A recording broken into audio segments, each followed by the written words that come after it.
My name is Michael Pashut and I'm the proud owner of Change Cars and the host of the TV show All Things Motoring. But I'm even prouder today to say that I work with Alan Rosenmeyer from Motor Matters, better known as the man with a hat. If you're looking for the best reviews on all new vehicles, Motor Matters. If you're looking for the best deals on new or used cars, changecars.co.za, where every car is sold by a 5-star rated manufacturer approved dealer. I hope you guys are enjoying your time with us again after another launch just last week. For those of you that don't know me, my name is Brendan Carpenter. I'm the brand marketing manager for Suzuki Auto South Africa, and I'll be doing the product presentation for XL6, obviously the vehicle you've been driving from the airport to here. Now, to start off with the XL6, you'll see that our tagline is Think Big. This is the longest or the largest vehicle in our lineup, and what it is, it's a practical multi-purpose SUV. It's also engineered to be the perfect solution for active and growing families with demanding work and lifestyle schedules who are driven by adventure.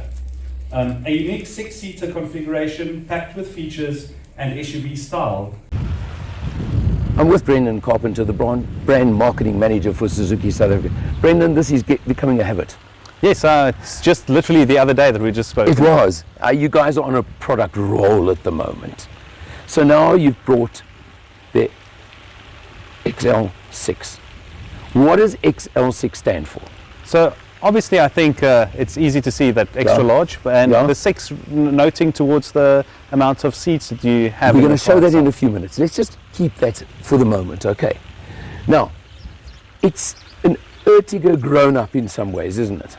Yeah. Or is that not being fair to it? It's a vehicle in its own right, looking at the specification and the design. So there's a lot of changes around that sets it apart from the Ertiga, where the Ertiga is typically what we'd call a people mover or a multi-purpose vehicle. And utilitarian to a large extent. Yes, utilitarian and shuttle service kind of application. This is more family SUV with a practical element of additional seating. 100%. Yeah. Okay, now it's got the family face, there's no doubt. But then you bring in the SUV touch as well by putting in, for example, a skid plate at the front. Yes, that, and at the rear there's a skid plate too. Yeah. You've got the LED reflector headlamps with LED daytime running lights, and also pretty cool is LED fog lights. So really impressive lighting technology in this car. Okay, great stuff. Now let's just come around the side quickly and have a look. You've got very neat looking alloy wheels. What size are we talking here? They are 15 inch. Okay. Then obviously with the machine polished two-tone finish. And what you also can see is the wheel arch cladding, and I think this dust actually provides a really good platform to showcase what protection it offers to the rest of the body. Very much so, and it's when substantial you have stones and all of that. Yeah. It's telling you, hey, maybe I'm an MPV, but I can also be an SUV here. Yes. And that appeals obviously to family usage. Yeah, and we're calling it a multi-purpose SUV. Aha. You've just invented a new niche in the market. As if we needed another one. Yeah, like we really did. We're going to look at the inside in a few minutes, but standard roof rails? Yes. Okay, and let's come around to the back now, because that's also important. LEDs again at the back. Yes, and I think what also sets this one apart quite nicely is the clear tail light design. So usually on other models you'll see the red design. This is a clear, with then obviously this LED design element. It also looks quite nice from the rear in dark or low light situations. Okay, now pop open the back, and it is, you mentioned, now we're going to talk 6-seater. So you've got the 3rd row of seats at the back. What's quite neat is folding down one of the 2, so you can see boot space. Yes. It's what, 260 litres? It's 209. 209. And this is with the high dials. Yeah, this is still undefined on how much it is additional to this. Okay. Which also creates obviously a great luggage space. And then 550 if you drop both these rearmost seats. Yes. And then you can go forward there. We're going to look at that in a few minutes. Let's just hold on that. And before we do anything else, engine. Yes. Yeah. So the engine is Suzuki's K15B naturally aspirated 1.5, 77 kilowatts and 138 newton meters of torque. It's a proper, reliable motor that's seen. It's actually the most popular engine in South Africa for passenger cars, like representing close to 18% of all vehicles sold in South Africa, passenger vehicles, are equipped with Suzuki's K15B motor. That's quite something to boast in itself, isn't it? No, for sure. And you offer either 4-speed auto or 5-speed manual. Let's take a look inside, okay? Sure. Because there are a few things we want to show. Cool. We're on the road, and guess who I'm driving with? Hello everyone. Colin Wendell, Change Cars. My partner's in crime a lot of the time. Hey, Absolutely, we're on the road again. we're on the road again. Hey, how did that song go? In another Suzuki. It's been very busy for the company. Yeah. But it's same but different, hey Colin? Because the engine's the same, the gearbox is the same. Yeah, but it's such a tried and tested engine. Yeah, the And dashboard's the same. When you're producing things in vast quantities, which they obviously are, Yeah. like the engine, it goes a long way to being able to price vehicles at the price point Suzuki's are managing to achieve. Well, that's the thing. But now today they're calling it Think Big. Because this is the XL6. 6-seater. Very interesting. There are a few competitors in this market segment, right? Suzuki have got their own Ertiga, which are 7-seaters.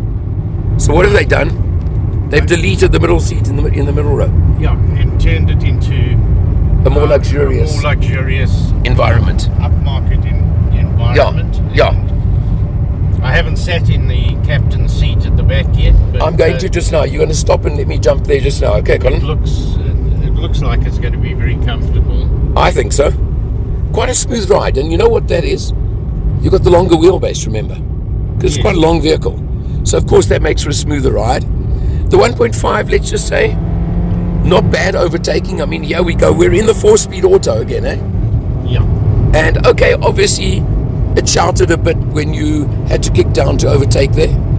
But nothing unpleasant. Nothing untoward. Yeah. And again, you must bear in mind, you have to use this vehicle in the parameters for Yeah. which it was designed. It's not a race car. Nah, not at all. Not at all.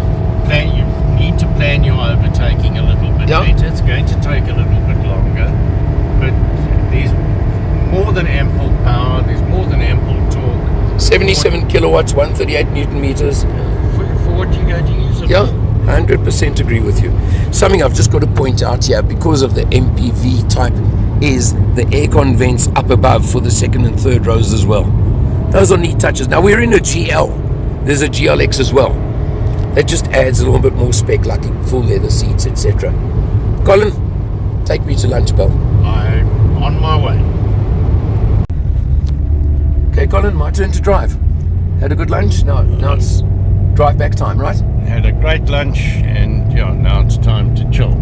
Okay, well now everybody who knows my videos knows this stretch leaving Hearties. And I've specially chosen this little stretch for this video clip because all the naysayers who say that this 1.5 naturally aspirated engine will have an issue at altitude and also complain about the 4-speed auto box, we're about to hit that steepish uphill. You know it from all my videos.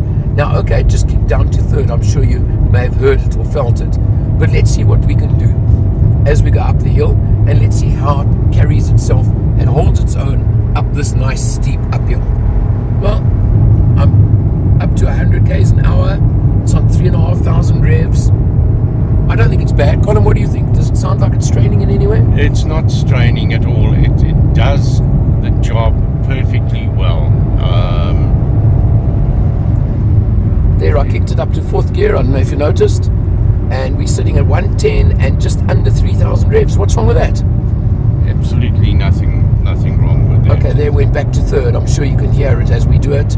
But It's a 4-speed box. yeah, It will do a bit of up and down movement depending on your throttle input, depending on your traffic. If somebody gets in your way and you have to lose a bit of momentum, but but it's not struggling. No, the big thing is, and I think what they've done with the current new generation cars, can I call it, using this engine and gearbox combination, is they have definitely improved the gearing. They were at much higher revs on the previous ones than we're sitting at now at these sort of speeds, which is making for a much quieter and more relaxed drive.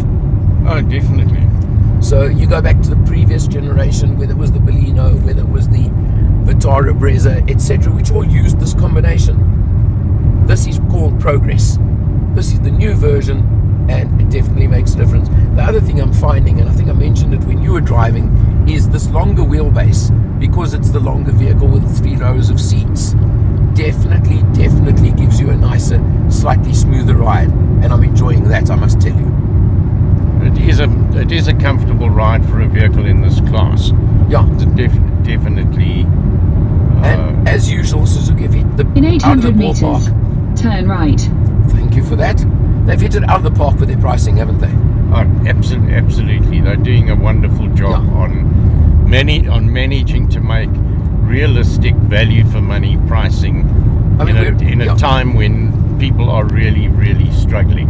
340 odd thousand for this one we're in now. 360 if you want the Turn GLX right. spec, which just gives you a few extra things. Quite honestly, I don't know if it would make that much difference to me. Full leather instead of leather and cross combination, for example. Come on. It's a personal choice. It's I always like to say it's your bank manager. It's the end of the day. It doesn't affect the vehicle at all. It's merely aesthetics. Yeah. We're about to get to the hotel, our overnight stop. Some video footage to be shot, and I think you're going to have to buy me a Coke for a change, okay? Not a problem. Thanks, pal. Cheers. Brendan, we're now sitting inside, and I wanted to feature I'm going to say unique feature on this car, as opposed to other MPV SUVs, which is they all have a bench in the middle here where we're sitting. 3 seats, that's why they're 7-seaters. This is called the 6 for a reason. You've got a pair of captain's chairs here. Yes, so quite different, and as you mentioned, you don't get a bench seat, you get individual seats here. What's quite nice about it means you've got individual reclinability and also forward and backward motion, which is great. So it means you get the same type of comfort you get in the front seats, but now in the middle row too. You also actually get your ISOFIX child seat anchorages on these middle seats too, with a top tether that attaches here at the back too. So also quite nice and practical for those with traveling with small children. This must be an amazing, that you mentioned, setup for the baby seat and getting the little one in and out, because some cars it's easier and more practical than others. Exactly, and that's obviously a niche that I think this XL6 fills quite nicely. Is if you have more than 2 children, a 5-seater car becomes cramped quite easily, especially if you have baby seats attached to it. So here you can have a baby seat in each of these seats, and you still have space for 2 additional children in the back. So this is what we'd like to call like a Swiss Army knife of a vehicle. I like that one. It can go off-road or on gravel roads quite easily. You've got practicality in terms of luggage space, and if you want to use it as a vehicle for road trips with the family, you've got more than enough space in here too, which is quite a nice niche to film. And especially looking at the modular families we have in South Africa and around the world, maybe where granny lives in the same house and the rest, here we've got a solution as a family vehicle. I think you've hit the nail there. Now you've got lots of little features like aircon vents up top here for the middle row, well, for the back of the car, let me put it that way, which is, again, and we'll touch on in a minute, because what's amazing here is the features you're giving and then the price. But before we get there, now there are 2 spec levels, GL and GLX. Yes. Right, there are a couple of, not a lot of differences, but a couple of differences. Just highlight a few of them for me, please. The biggest difference would be in the leather seats. So the GLX comes standard with the full leather seat, if we can call it that, where the GL has a majority cloth leather, with the side bolstering being the leather as part of it. And that typically is because some prefer leather seats or see that as an additional, where other customers like cloth seats. And I think here we've got an option for both without sacrificing any of the key specification that you get. Very true. Other than that is also then the leather steering wheel, which is on the GLX only. On the GL you get your polyurethane, and then auto heel hold control comes standard in the GLX. GLX only, and then also the 2-tone colors with automatic headlights, and that's basically the core differences. That's why there's also not a big price difference between the two. No, there's about a 15,000 rand price difference. Now the big thing is GL even has things like cruise control, has the touch screen with full connectivity. So it's got all those features already. It's not as if you're going and sacrificing much. by staying with the GL. It's really a choice you can make, and your bank manager will have something to say at the end of the day. No, for sure. And of course, now let's just hit the pricing. So yeah, it starts at 326,900 for the GL manual. Right. And the GLX manual is 341,900 with about a 19,000 Rand difference in the transmission option between the 5-speed manual and the 4-speed automatic. Okay, and just something I want to touch on, because when I did the Franks last week, lots of people, and considering this is a much bigger vehicle now, there were the comments, the naturally aspirated, and the power, especially at altitude, etc., and not even talking about the 4-speed auto and things like that. And I just want to tell you, and it's in this video where Colin Wendell and I chat a lot on the road, is you've obviously done something with the gearing, particularly on the auto version, that it's definitely revving a lot lower than your last generation vehicles using the same powertrain. But all I can say is we did not find an issue with power delivery at altitude. 100%, and that's the reason why we moved from Franks now to the coast to the Highveld here in Johannesburg for the XL6 launches, to showcase, there's yes, it's not going to be a speed demon, but for a 6-speed or for a 6 let's say seater vehicle with a 4-speed transmission, it still does what it's supposed to do. And most of the comments are of people that haven't driven the new generation vehicles, so maybe like the Franks or the latest Baleno or this XL6, for example. And the biggest thing to do is to actually go out and test it, because the vehicles are actually quite nippy, especially and even more so at the coast, but more than adequate for South African driving. Well, you were brave. If you weren't as brave, you probably would have done the two models the other way around, coast and inland, 100%. Or altitude. So well done on that. No, thank you, Alan. Brendan, yet again, I think you're more motivators than you are Suzuki these days. It feels like it. So, honorary member of our team, can I call you that? 100%. So thanks so much. And for Motor Matters, he's Brendan Carpenter. I'm Alan R. See you next time. Model. However, the GL model incorporates all of these features as standard, and we're going to quickly read through them. It's the 15-inch alloy wheels with the machine polished dual-tone finish, LED headlamps, daytime running lights, and tail lamps, as well as the LED front fog lamps. Keyless entry as standard, but then adds automatic headlamps. Also electric folding door mirrors with key sync, and then also full leather upholstery, heel hold control, and dual tone color options as part of the GLX. 1.5 GL manual is priced at 326,900, whilst the 1.5 GL automatic is priced at 345,900. The 1.5 GLX manual is at 341,900, whilst the 1.5 GLX automatic is priced at 360,900. On the XL6 launch, and our next stop is the top of the mountain in Harties, because we're in the cable car right now. Colin, of course. I'm not driving. Yeah, that's why we're safe and okay. But if I really am worried, because look who else is here. Leadfoot. Sod off, Alan. Leadfoot himself. But hey, Leadfoot, note we're going slowly for once. Yeah. And Anton joining the Motor Matters team for a few minutes while we're in the cable car. It's just a few minutes. It's fast enough for me. This kind of stuff makes me nervous. Shame. Nervous. Well, Yeah. Well, we can't get lost on this ride anyway. No, it's a straight line. But you never know with William. With these navigation, anything's possible. Yeah, that's for sure. We can get ourselves lost. And hey, guys, we're getting lunch up top. That's the best part. That's